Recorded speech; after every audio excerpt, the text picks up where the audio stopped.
Assalamualaikum warahmatullahi wabarakatuh. Perkenalkan, nama saya Rosa Nuriasari, NIM H74218027. Di sini saya mahasiswa Ilmu Kelautan dari Fakultas Sains dan Teknologi UIN Sunan Ampel, Surabaya. Di sini saya akan memenuhi tugas dari mata kuliah Dinamika Populasi dengan mereview jurnal yang berjudul Analisis Parameter Dinamika Populasi Kepiting Bakau atau Scylla serrata di Kecamatan Kuandang, Kabupaten Gorontalo Utara, yang penulis dari Sri Raharyu Manoarfa, Syamsuddin, dan Sri Nuryatin Hamzah, dengan jurnal ilmiah yang berjenis Jurnal Ilmiah Perikanan dan Kelautan volume 1 nomor 1 pada tahun 2013. Latar belakang dari jurnal ini yaitu Scylla serrata adalah jenis kepiting bakau yang bergizi tinggi, banyak ditemukan di perairan Indonesia. Diperkirakan mensuplai sekitar 80% dari total pendaratan semua jenis kepiting. Angka permintaan daging kepiting bakau diharapkan dapat terus meningkat di masa yang akan datang. Jenis kepiting ini telah banyak dikenal, baik di pasar dalam negeri maupun luar negeri, karena rasa dagingnya yang lezat dan bernilai gizi tinggi. Permintaan konsumen terhadap daging kepiting ini terus mengalami peningkatan.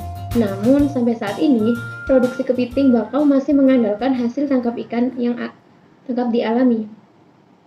Menurut DKP Kabupaten Gorontalo Utara pada tahun 2010, produksi kepiting bakau di Kabupaten Gorontalo Utara, khususnya di Kecamatan Kuandang pada tahun 2010, mencapai hingga 12,913 ton, sedangkan produksi kepiting pada tahun 2011 mencapai 14,596 ton. Melihat hal ini bahwa kepiting bakau disuplai dengan penangkapan secara terus-menerus, maka akan timbul kekhawatiran akan kondisi populasinya. Nah, jurnal ini bertujuan untuk mengetahui hubungan lebar Carapax dengan berat tubuh, kelompok umur, pertumbuhan, mortalitas, dan parameter pendukung untuk kehidupan kepiting bakau. Ya, metodologi penelitian ini yaitu ada metodologi pengambilan sampel, di mana metodologi ini yaitu dengan cara random sampling atau pengambilan secara acak. Lalu yang kedua ada metode analisis hubungan lebar Carapax dan berat kepiting. Metode ini itu untuk mengetahui hubungan lebar Carapax dengan berat tubuh yang menggunakan pendekatan regresi linear dengan rumus sebagai berikut. Untuk keterangannya yaitu N merupakan jumlah kepiting jantan atau betina, W merupakan berat tubuh kepiting, L merupakan lebar Carapax, A merupakan intercept, dan B merupakan slope. Lalu yang ketiga ada metode analisis struktur umur. Metodologi ini yaitu dengan membagi kepiting ke dalam kelompok lebar Carapax. Selanjutnya dilakukan perhitungan logaritma dari frekuensi masing-masing kelompok lebar Carapax. Lalu yang keempat yaitu ada metodologi perhitungan laju pertumbuhan, yaitu sebagai berikut.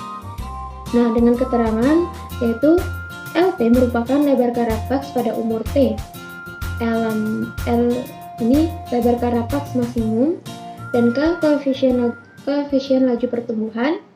T0 merupakan umur teoritas kepiting pada saat lebar Carapax mula-mula, yaitu L sama dengan 0.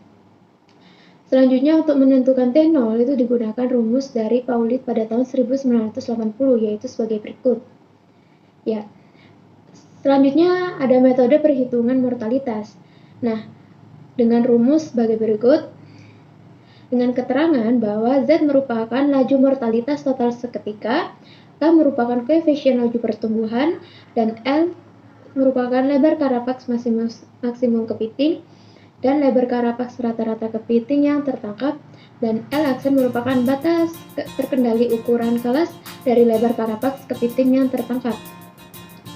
Lalu yang terakhir ada metode parameter pendukung kehidupan kepiting bakau atau Scylla serrata, yaitu dengan mengukur parameter kualitas air dari suhu, pH, dan salinitas. Hasil dan pembahasan. Yang pertama ada hubungan lebar Carapax dan berat kepiting. Dapat dilihat dari gambar bahwa dari pengukuran diperoleh berkisar lebar Carapax kepiting jantan adalah 50 hingga 180,33 mm. dengan kisaran berat tubuh 100,04 hingga 1700,88 gram. Sedangkan pada kepiting betina berkisar lebar karapas yaitu 50,25 hingga 171,88 mm dengan kisaran berat tubuh mencapai 100,05 hingga 1400,88 gram. Nah, dari gambar tersebut bahwa hubungan antara lebar karapaks dengan berat tubuh pada kepiting jantan dan betina bersifat alumetrik, yaitu di mana pertambahan lebar karapaks lebih cepat daripada berat tubuh kepiting karena nilai B yang diperoleh dari penelitian ini sebesar 9,8410 dan 9,5295. Hal ini diduga karena ketersediaan jumlah makanan di alam sangat sedikit. Next, ada kelompok umur. Kelompok umur ini mendapatkan 3 kelas. Yang pertama yaitu hasil pemetaan selisih logaritma lebar karapaks total yaitu sumbu Y terhadap nilai tengah kelas yaitu sumbu X sila serata masing-masing berumur relatif 1 tahun yang memiliki ukuran lebar karapaks berkisar antara 50,00 hingga 120,85 mm. Dan pada yang kedua yaitu hasil pemetaan selisih logaritma karapaks total sumbu Y terhadap nilai tengah kelas sumbu X kepiting bakau ini yang berumur relatif 2 tahun dengan memiliki ukuran lebar karapaks berkisar antara 109,05 hingga 156,28 mm.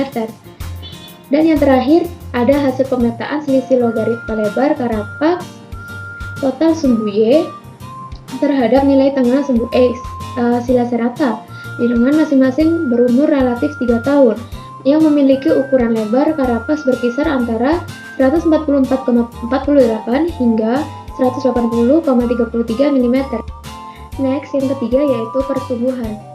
Nah, berdasarkan kurva pertumbuhan kepiting bakau pada gambar tersebut memiliki pertumbuhan bahwa kepiting bakau ini pada umur 1 tahun relatif cepat dan pada saat kepiting mencapai umur 2-3 tahun pertumbuhannya cenderung lambat dan akan tetap mengalami pertumbuhan sampai dengan mencapai lebar karapaks maksimum.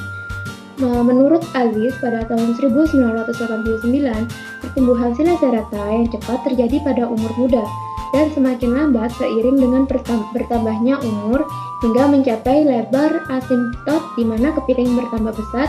Selain itu, pertumbuhannya cepat bagi biota yang berumur muda terjadi karena energi yang didapatkan dari makanan sebagai besar digunakan untuk pertumbuhannya. Lalu yang keempat ada mortalitas.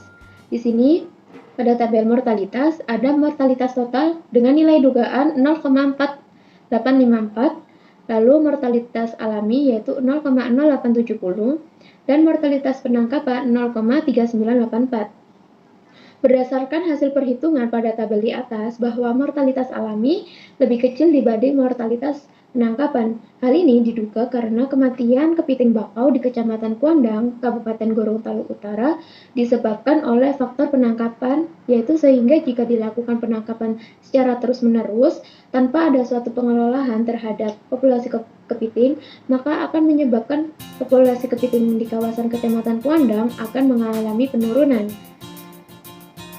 Dan yang terakhir ada parameter pendukung.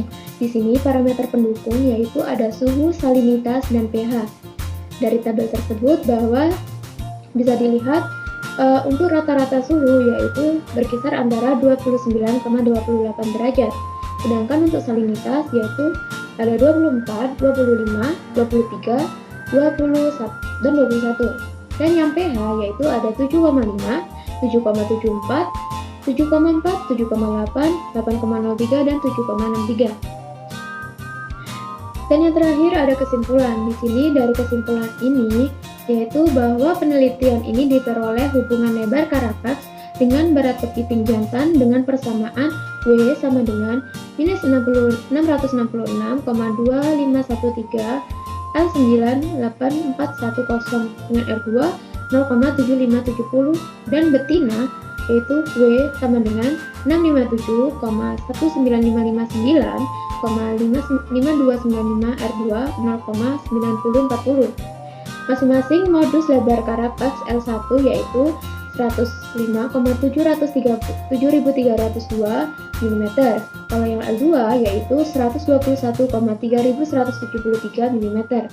Dan yang L3 merupakan 157,5942 mm. Lebar maksimum L kita teringin itu sama dengan 188,4860 mm. Koefisien laju pertumbuhan K merupakan 0,3989 per tahun. Untuk umur teoritas mula-mula yaitu minus 0,2189 tahun dengan laju mortalitas total Z yaitu 0,4854 per tahun. Untuk mortalitas alami M-nya yaitu 0,0870 per tahun dan mortalitas penangkapannya yaitu 0,3984 per tahun. Sekian, terima kasih atas presentasi yang saya sampaikan. Mohon maaf apabila ada kata-kata yang salah. Wassalamualaikum warahmatullahi wabarakatuh.